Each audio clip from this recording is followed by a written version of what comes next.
నిజం నిద్రపోవచ్చు, కానీ అబద్ధం ఎప్పుడూ ఆర్భాటంగానే వినిపిస్తుంది.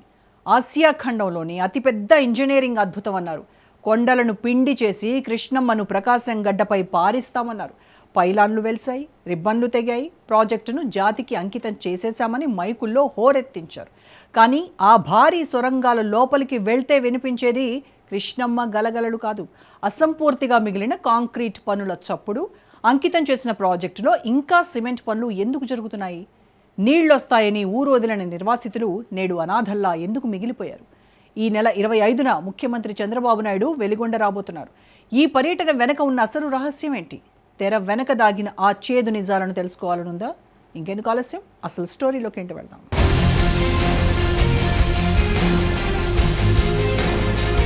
అది 1996వ సంవత్సరం. ప్రకాశం జిల్లా పశ్చిమ ప్రాంతం కరువు కోరల్లో చిక్కుకొని గొంతు తడవని దాహంతో అల్లాడుతున్న కాలం.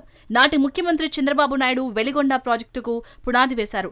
అడవుల మధ్య నిటారైన కొండల లోపల భారీ సొరంగాలు తవ్వి నీటిని మళ్లించాలన్నది ఒక సాహసోపేతమైన ప్రయోగం. ఆ రోజు వేసిన ఆ పునాది రాయి ఒక ప్రాంత ప్రజల 3 దశాబ్దాల నిరీక్షణకు ఆరంభమవుతుందని ఎవ్వరూ ఊహించలేదు. పుట్టిన బిడ్డలు పెరిగి పెద్దవారయ్యారు, కానీ ఆ పునాది రాయి మాత్రం ఇంకా పూర్తిస్థాయి ప్రాజెక్టుగా మారలేదన్నది కాదనలేని చేదు నిజం. ఈ జాప్యం వెనుక ఉన్న రాజకీయ మతలబేంటి? ప్రజాధనం ఏమైపోతుందని విశ్లేషకులు ప్రశ్నిస్తున్నారు. 2004లో పాలన మారింది. వైఎస్ రాజశేఖర రెడ్డి జలయజ్ఞం పేరుతో ఈ ప్రాజెక్టుకు ప్రాణం పోశారు. విదేశాల నుండి భారీ టన్నెల్ మిషన్లను రప్పించి సొరంగం పనులను పరుగులు పెట్టించారు. మొదటి సొరంగం తవ్వకం దాదాపుగా పూర్తయింది. ఇక పశ్చిమ ప్రకాశం రాత మారుతుందని అందరూ ఆశపడ్డారు. కానీ ఆయన అకాల మరణం ప్రాజెక్టుకు ఒక పెద్ద శాపంగా మారింది. ఆ తర్వాత నాయకులు మారారు, ప్రభుత్వాలు మారాయి, కానీ కృష్ణమ్మ మాత్రం ఆ సొరంగం దాటి బయటకు రాలేకపోయింది. నాయకుడు మారినప్పుడల్లా ప్రాజెక్టు ప్రాధాన్యతలు మారిపోవడం వల్లే ఈ దుస్థితి వచ్చిందన్న వాదన ఇప్పుడు బలంగా వినిపిస్తుంది.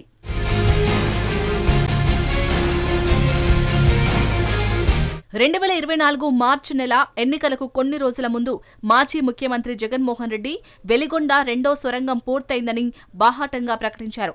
భారీ సభ పెట్టి ప్రాజెక్టును జాతికి అంకితం చేసేశారు. కానీ వాస్తవ క్షేత్రం ఏం చెబుతుంది? అప్పటికీ అక్కడ ఇంకా 100 మీటర్ల మేర కాంక్రీటు పనులు మిగిలే ఉన్నాయన్నది పచ్చి నిజం.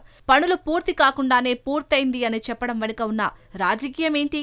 ప్రజలకు నీళ్లు ఇవ్వడం కంటే ఎన్నికల వేళ క్రెడిట్ తీసుకోవడమే ముఖ్యమైందా అని జనం నిలదీస్తున్నారు. అంకితం చేసిన ప్రాజెక్టులో నేటికి సిమెంటు పనులు జరుగుతుండటమే దీనికి నిదర్శనమని విశ్లేషకులు నిప్పులు చెరుగుతున్నారు. సొరంగం తవ్వడమంటే పని అయిపోయినట్టు కాదు. నీటి ప్రవాహాన్ని తట్టుకోవాలంటే లోపల కాంక్రీట్ లైనింగ్ అత్యంత ముఖ్యం. 2వ సొరంగంలో ఈ లైనింగ్ పనులు ఇంకా కొనసాగుతూనే ఉన్నాయట. లైనింగ్ లేకుండా నీటిని వదిలితే ఆ ఒత్తిడికి సొరంగం కోల్పోయే ప్రమాదం పొంచి ఉందని నిపుణులు హెచ్చరిస్తున్నారు. అటువంటప్పుడు పనులు పూర్తి కాకుండానే గత ఏడాది ప్రాజెక్టును ఎలా ప్రారంభించారు? ఈ సాంకేతిక లోపాలను కప్పిపుచ్చి ప్రజల ప్రాణాలతో చెలగాటమాడుతున్నారా అనే అనుమానం ప్రజల్లో బలంగా వ్యక్తమవుతోంది. ఆ లైనింగ్ వర్కులు ముగిసే వరకు నీటి విడుదల సాధ్యం కాదన్నది ఇంజనీరింగ్ వర్గాల మాట. ప్రాజెక్టు కోసం కన్న తల్లి లాంటి భూమిని వదిలేసిన 11 గ్రామాల ప్రజల పరిస్థితి వర్ణనాతీతం. తమ ఊర్లను ఖాళీ చేసి పునరావాస కేంద్రాలకు వెళ్లిన వారికి నేడు దిక్కు లేకుండా పోయిందట.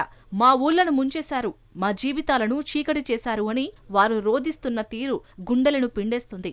నీళ్లు వస్తే తమ ప్రాంతం బాగుపడుతుందని సర్వస్వాన్ని త్యాగం చేసిన వారికి నేడు తాగడానికి కూడా నీళ్లు దొరకని దౌర్భాగ్యం వెంటాడుతోంది. ప్రాజెక్టు నీళ్లతో వేరే ప్రాంతాలు సస్యశ్యామలమవుతాయేమో గాని తమ జీవితాలు మాత్రం శిథిలావస్థకు చేరిన కాలనీల్లో మగ్గిపోతున్నాయని నిర్వాసితులు ఆవేదన వ్యక్తం చేస్తున్నారు. 2011 చట్టం ప్రకారం రావాల్సిన పరిహారం కోసం నిర్వాసితులు ఏళ్ల తరబడి ఆఫీసుల చుట్టూ కాళ్లరిగేలా తిరుగుతున్నారట. అధికారుల లెక్కల్లో కోట్లు ఖర్చవుతున్నాయి, కానీ బాధితుల చేతికి మాత్రం చిల్లి గవ్వ అందడం లేదని, పునరావాస కాలనీల్లో డ్రైనేజీ లేదు, కరెంటు లేదు, కనీస సౌకర్యాలు అస్సలే లేవని, ప్రాజెక్టు వల్ల లబ్ధి పొందే వారికంటే ప్రాజెక్టు కోసం త్యాగం చేసిన వారే ఎక్కువ నష్టపోతున్నారన్న వాదన వినిపిస్తుంది. సుమారు 900 కోట్ల రూపాయల ప్యాకేజీ ఇంకా పెండింగ్లో ఉండటం పాలకుల చిత్తశుద్ధిని ప్రశ్నార్థకం చేస్తుందని విశ్లేషకుల వాదన.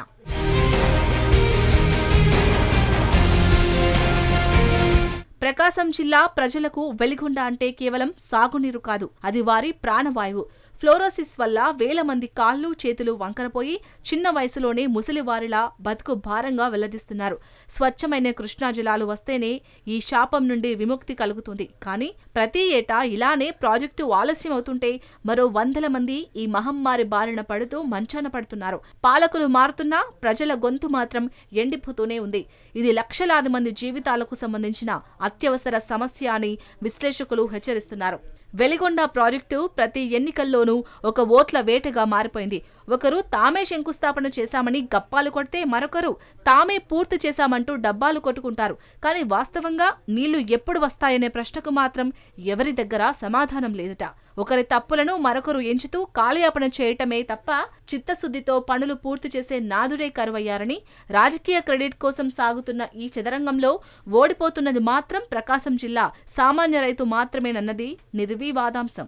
ఈ నెల 25వ తేదీన ముఖ్యమంత్రి చంద్రబాబు నాయుడు వెలిగొండ ప్రాజెక్టును సందర్శించబోతున్నారు. గత ప్రభుత్వం చేసిన అరకొర పనులను, అసంపూర్ణ ప్రకటనలను ఆయన ఎలా ఎదుర్కోబోతున్నారు? క్షేత్రస్థాయిలో ఉన్న సమస్యలను ఆయన స్వయంగా పరిశీలిస్తారా? పెండింగ్లో ఉన్న లైనింగ్ పనులకు స్పష్టమైన డెడ్లైన్ విధిస్తారా?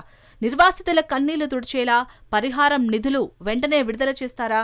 ఈ పర్యటనతోనైనా ప్రాజెక్టు తలరాత మారుతుందా లేక మరో ఫోటోషూట్గా మిగిలిపోతుందా అనేది ఇప్పుడు జిల్లా వ్యాప్తంగా ఉత్కంఠ రేపుతుంది. సొరంగం పనులు ఒకెత్తైతే ఆ నీటిని పొలాలకు చేర్చే ఫీడర్ కెనాల్స్ పనులు మరొక ఎత్తు. అనేక చోట్ల కాలువల తవ్వకం మధ్యలోనే ఆగిపోయిందని, భూసేకరణ వివాదాలు ఇంకా కొలిక్కి రాలేదు. కాలువలు పూర్తి కాకుండా సొరంగం నుంచి నీళ్లు వదిలినా అవి సముద్రం పాలు కావాల్సిందే తప్ప రైతుకు ఉపయోగపడవు. మరి 25వ తేదీ సీఎం చంద్రబాబు పర్యటనలో కాలువల పనులపై ఎటువంటి కఠిన నిర్ణయం తీసుకోబోతున్నారు? వచ్చే సీజన్కైనా కృష్ణమ్మ నీళ్లు రైతు పొలాన్ని ముద్దాడుతాయా? అబద్ధపు ప్రకటనలు ఆగి వాస్తవాలు వెలుగు చూస్తాయా అనేది వేచి చూడాలి మరి.